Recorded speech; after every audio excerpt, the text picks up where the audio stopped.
What's up, guys, and welcome back to my reading journey. Hope we're all doing absolutely fantastic. And today, as usual, we're going to continue with Seneca's letters from a Stoic, and it's going to be the letter 58. It's going to be the long letter. Anyways, we're going to do this. On being. How scant of words our language is, nay, how poverty stricken I have not fully understood until today. We happened to be speaking of Plato, and 1,000 subjects came up for discussion which needed names and yet possessed none.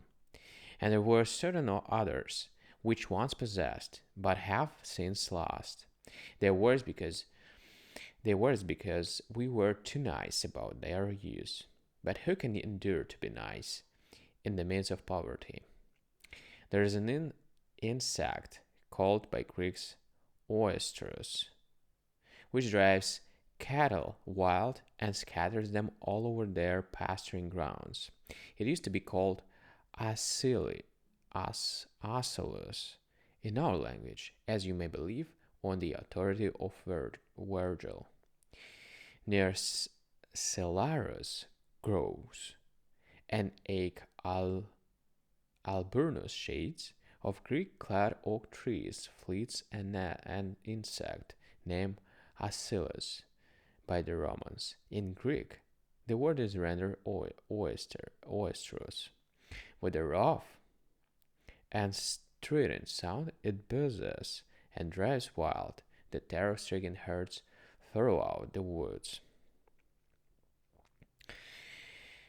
By which I infer that the word has gone out of use, and not to keep you waiting too long, there were certain uncompounded words current, like cernere, ferro, and ferse, as will be proved again by Virgil. Great heroes, born in various lands, had come to settle matters mutually with this word.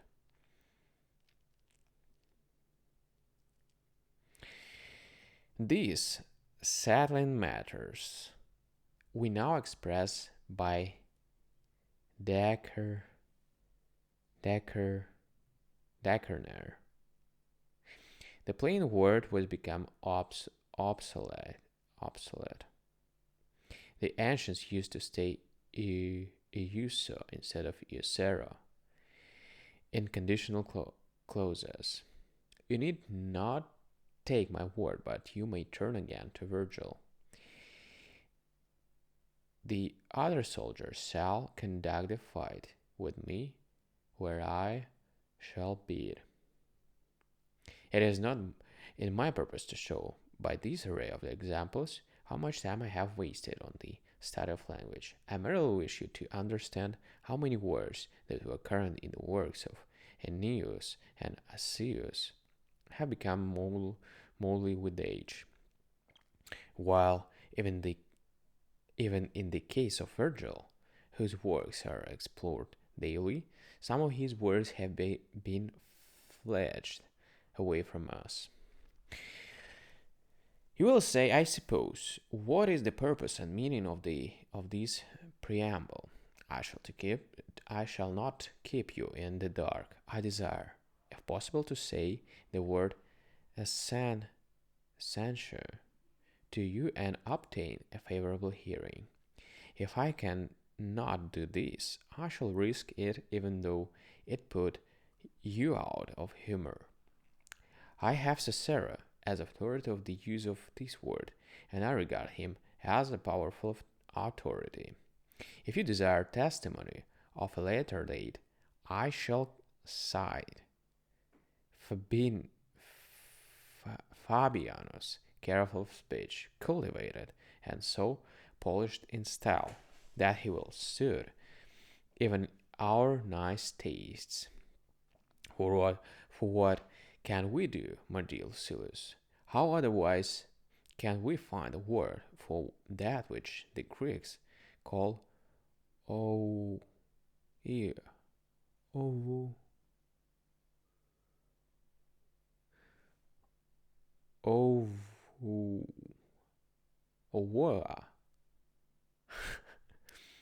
something. Sometimes that is indispensable. Something that is the natural substratum substratum of everything. I beg you accordingly to allow me to use this word essential.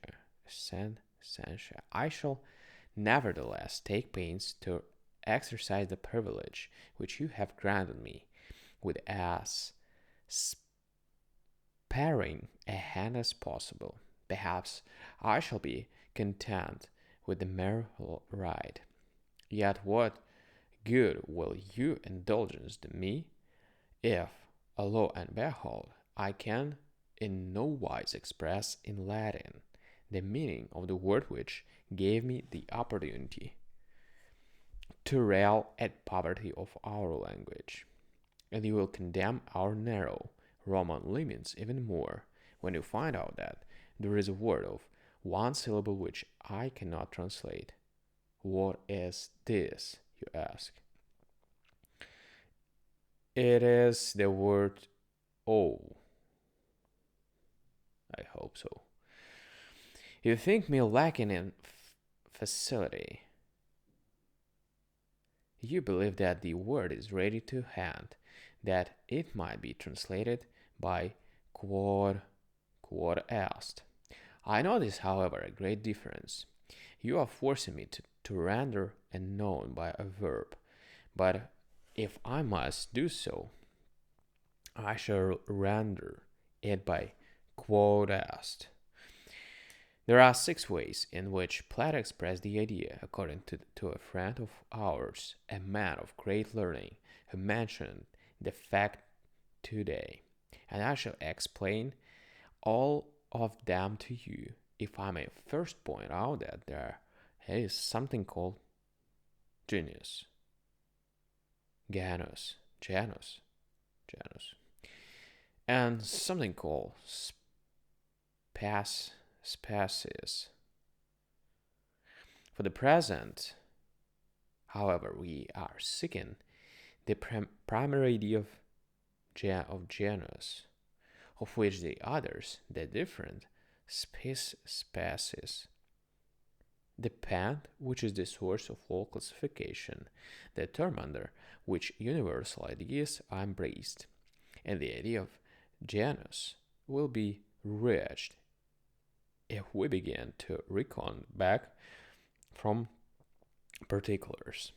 For in this way we shall be conducted back to the primary notion. Now, man is a species, and Aristotle says, so is horse or dog. We must therefore discover some common bond for all these terms, one which embraces them and holds them subordinate to itself. And what is this?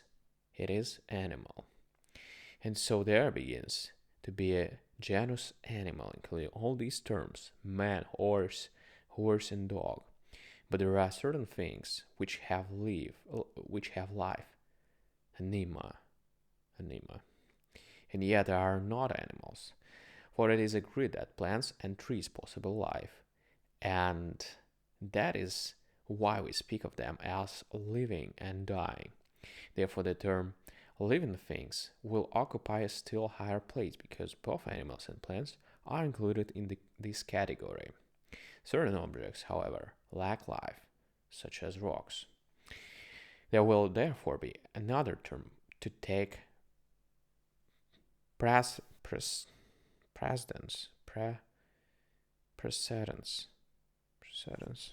or living things, and that is substance.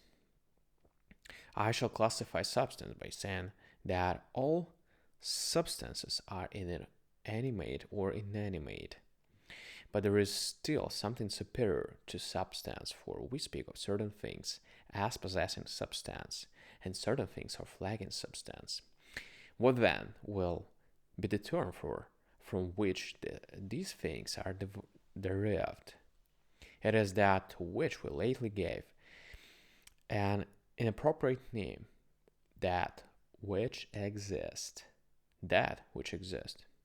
For by using this term, they will be divided into species, so that we can say that which exists either possesses or lacks substance. This therefore is what genus is, the primary original, and to play upon the word, general. Of course, there are the other genera, but they are special genera. Man being, for example, a genus, for man comprises special by nations, Greek, Roman, Parthian by colors, white, black, yellow. The terms comprises individuals also, Cata, Cicero, Lucretius.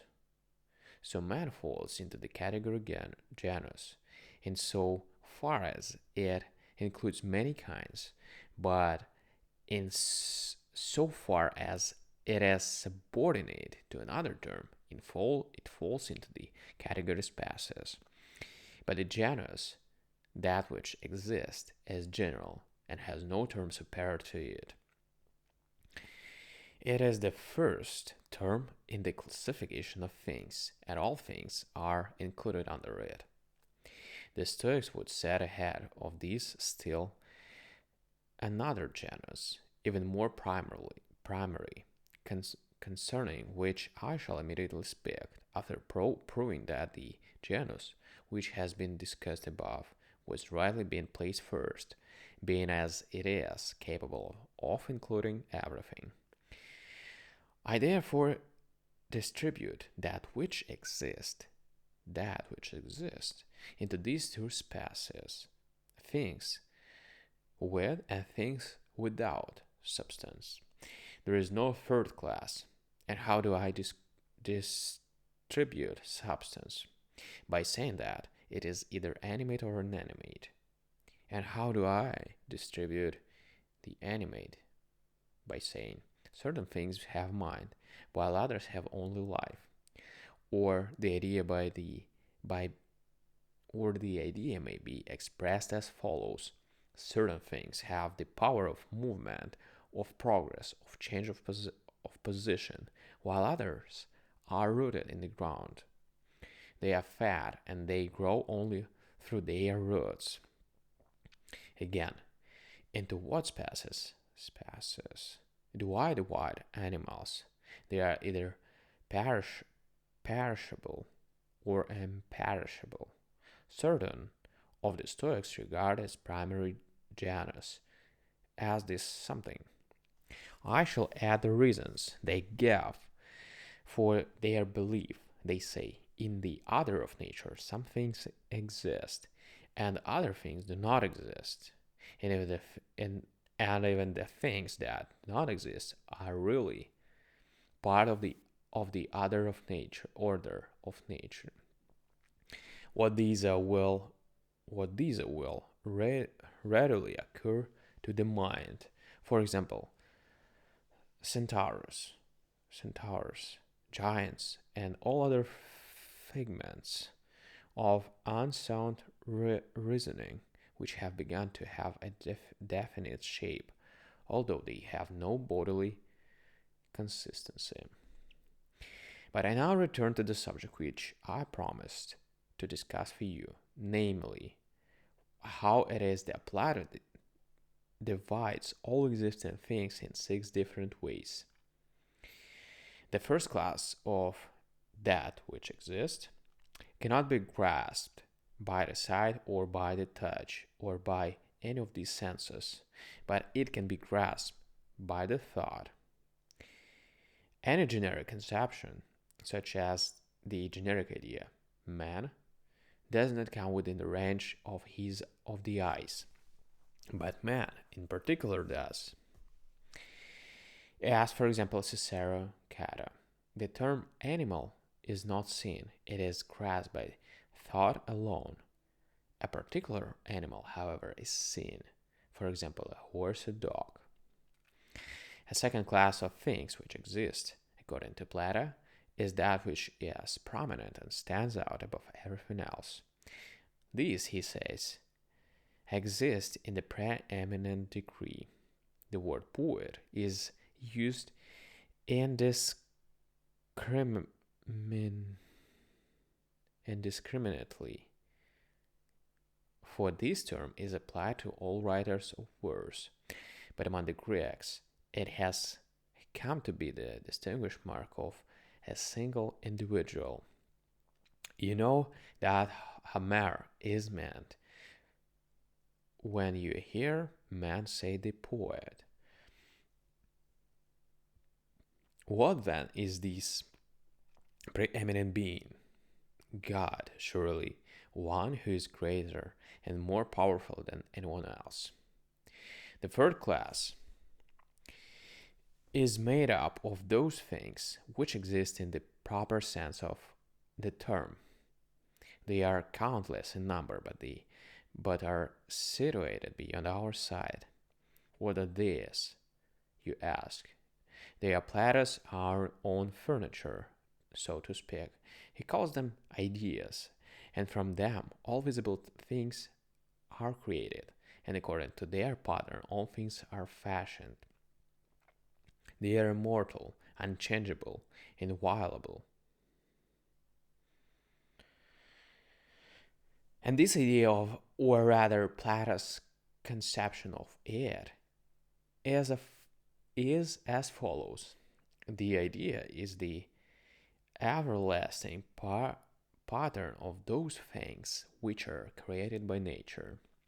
I shall explain this definition. I shall explain the definition in order to set the subject before you in the clearer light. Suppose that I wish to make a likeness of you. I possess in your own person the pattern of the picture wherefrom my mind receives a certain outline, which it is to embody in its own handiwork. That outward appearance, then, which gives me instruction and guidance, this pattern for me to imitate, is the idea. Such patterns, therefore, nature possesses in infinite number of men, fish, trees, according to whose model everything that nature has to create is worked out. In the fourth place, we shall put form, and if you would know what form means, you must pay close attention, calling Plato, and not me, to account for the difficulty of the subject. However, we cannot make fine distinctions without encountering difficulties. A moment ago, I made use of the artist as an illustration. When the artist desired to reproduce Virgil in colors, he would gaze upon Virgil himself. The idea was Virgil's outward appearance, and this was the pattern of the intended work. That which the artist draws from the idea and has embodied in his own work is the form. Do you ask me where the difference lies? The former is the pattern, while the latter is the shape taken from the pattern and embodied in the work. Our artist follows one, but the other he creates. A statue has a certain external appearance. This external appearance of the statue is the form, and the pattern itself has a certain external appearance, by gazing upon which the sculptor has fashioned his statue. This is the idea. If you desire a further distinction, I will say that the form isn't in the artist's work. The idea is the idea outside his work, and not only outside but prior to it. The fifth class is made up of the things which exist in the usual sense of the term. These things are the first that have to do with us. Here we have also things as men, cattle, and things. In the sixth class goes all that which has a fictitious existence, like void or time. Whatever is concrete to the side of touch, Plato does not include among the things which he believes to be existent in the strict sense of the term. These things are the first that have to do with us. Here we have all such things as men, cattle, and things. For they are in the state of flux, constantly diminishing or increasing. None of us is the same man in old age that he was in youth, nor the same on the morrow as on the day preceding. Our bodies are borne along like flowing waters. Every visible object accompanies time in its flight. Of the things which we see, nothing is fixed. Even I myself, as I command,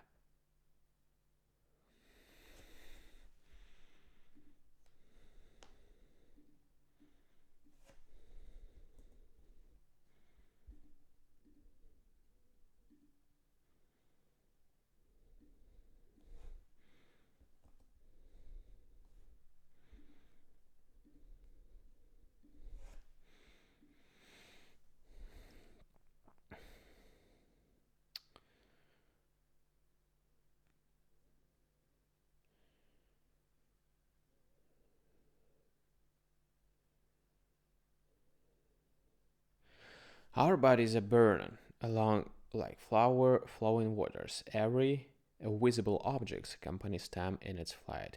Of the things which we see, nothing is fixed.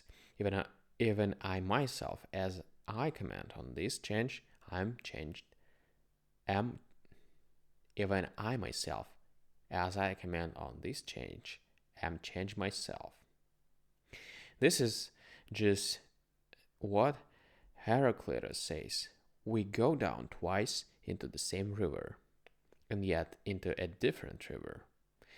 For the stream still keeps the same name, but the water has already flowed past. Of course, this is much more evident in rivers than in human beings. Still, we mortals are also carried past in no less speedy a course, and this prompts me to marvel at our madness in cleaving with great affection to such a fleeting things as the body, and in fearing lest someday we may die, when every instant means the death of our previous condition. Will you not stop fearing lest that may happen once, which really happens every day?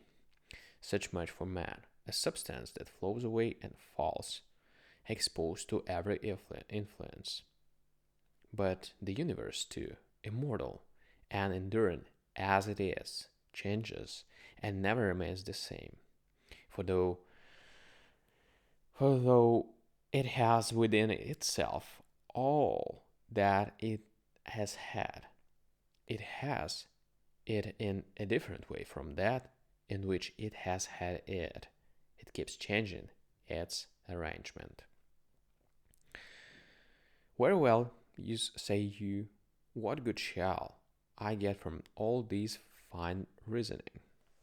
None, if you wish me to answer your question. Nevertheless, just as an engraver rests his eyes when they have long been under a strain and are weary, and calls them from their work and feasts them, as the saying is.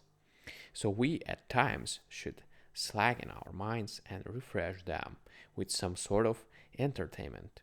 But let even your entertainment be work, and even from these various forms of entertainment you will select, if you have been watchful, something that may prove wholesome. That is my habit, Lucilius. I try to extract and render useful some elements from every field I thought, no matter how far removed it may be from philosophy. Now, what could be less likely to reform character than the subjects which we have been discussing? And how can I be made a better man by the ideas of Plato? What can I draw from them that will put a check on my appetites? Perhaps the very thought that all these things which minister to our senses, which arouse and excuse us, are by Plato denied a place among the things that really exist. Such things are therefore imaginary, and though they for the moment present a certain external appearance, yet they are in no case permanent or substantial. Nonetheless, we crave them as if they were always to exist, or as if we were always to possess them. We awake water begins, standing in the midst of unrealities. Therefore, let us turn our minds to the things that are everlasting. Let us look up to the ideal outlines of all things that flit about on high, and to the God who moves among them and plans how he may defend from death that which he could not make imperishable, because its substance forbade, and so by reason may overcome the defects of the body. For all things abide, not because they are everlasting, but because they are protected by the care of him who governs all things. But that which was imperishable would need to guardian, no guardian. The master builder keeps them safe, overcoming the weakness of their fabric by his own power. Let us despise everything that is so little an object of value that it makes us doubt whether it exists at all. Let us at the same time reflect, seeing what providence rescues from its perils the world itself, which is no less mortal than we ourselves, that to some extent our petty bodies can be made to tarry longer upon earth by our own providence, is only we acquire the ability to control and check those pleasures whereby the greater portion of mankind perishes.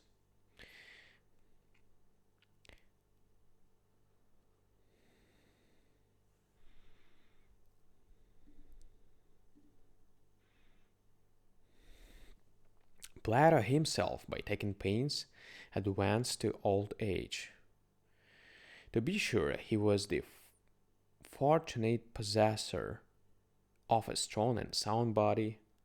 His very name was given him because of his broad chest, but his strength was much impaired by sea voyages and desperate adventures. Nevertheless, by frugal living, by seeing a limit upon all that rouses the appetites, and by painstaking attention to himself, he reached that advanced stage in spite of many hindrances. I'm sure that Plato has the good fortune, thanks to his careful living, to die on his birthday after exactly completing his 81st year. For this reason, wise men of the East who happened to be in Athens at that time sacrificed to him after his death, believing that his length of days was too full for mortal man, since he had rounded out the perfect number of 9 times 9. I do not doubt that he would have been quite willing to forego a few days from his total, as well as the sacrifice.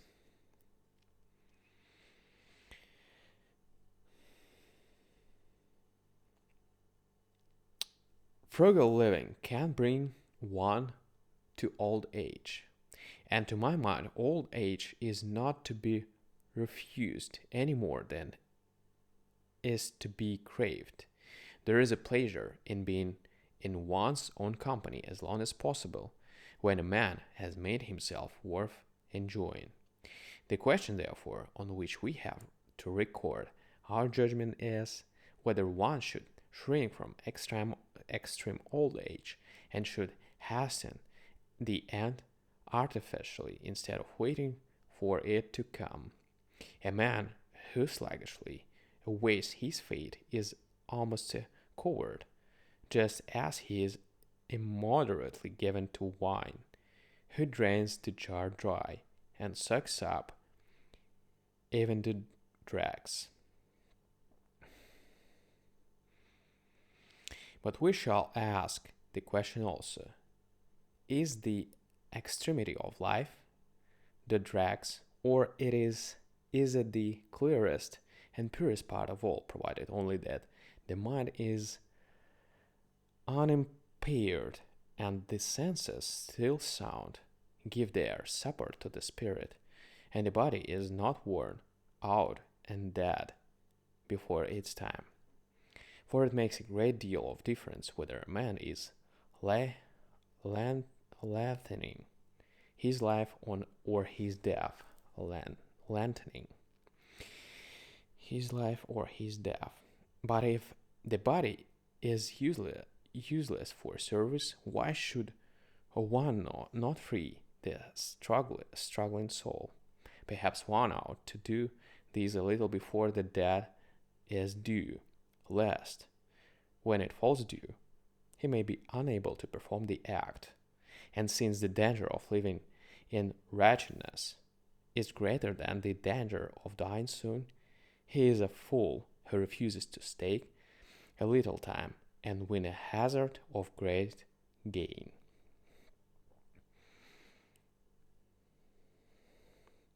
Few have lasted through the extreme old age and death without impairment, and many have lain inert, making no use of themselves.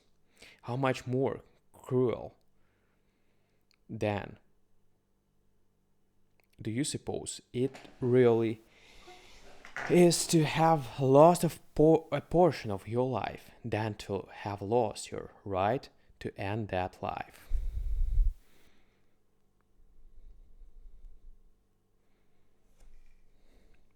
Do not hear me with reluctance, as if my statement applied directly to you.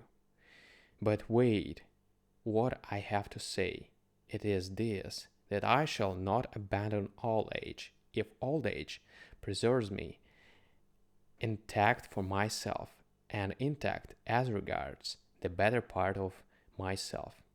But if old age begins to shatter my mind, and to pull its various faculties to pieces, if it leaves me not life, but only the breath of life, I shall rush out of a house that is crumbling and tottering. I shall not avoid illness by seeking death. As long as the illness is curable and does not impede my soul, I shall not lay violent hands upon myself, just because I am in pain. For death, under such circumstances, is defeat. But if I find out that the pain must always be endured, I shall depart, not because of the pain, but because it will be a hindrance to me if, as regards all my reason for living. He who dies just because he is in pain is a weakling, a coward, but he who lives merely to brave out this pain is a fool. But I'm running on too long, and besides, there is a matter here to fill a day. And how can a man end his life and he cannot end the letter. So farewell. This is the last word you will read with greater pleasure than all my deadly talk about death. Farewell. Right, guys. Thank you for joining me today. See you tomorrow. Bye.